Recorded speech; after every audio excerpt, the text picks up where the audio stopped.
بسم اللہ الرحمن الرحیم۔ آج کی حدیث مبارک مصیبت کے وقت کی دعا۔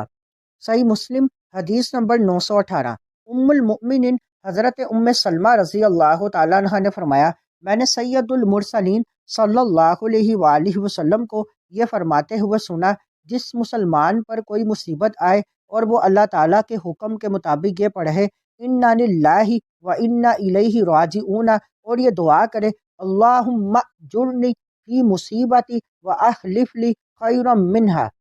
ہم اللہ ہی کے ہیں اور ہم اسی کی طرف لوٹنے والے ہیں، اے اللہ میری اس مصیبت پر مجھے اجر عطا فرما اور مجھے اس کا بہتر بدل عطا فرما، تو اللہ تعالیٰ اس کو اس سے بہتر بدل عطا فرمائے گا۔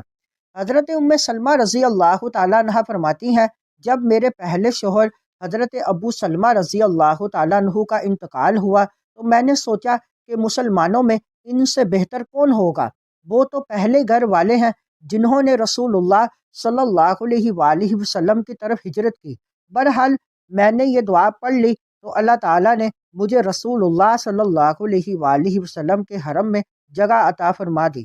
جو نہ صرف حضرت ابو سلمہ رضی اللہ تعالیٰ عنہ بلکہ ساری مخلوق سے افضل ہیں۔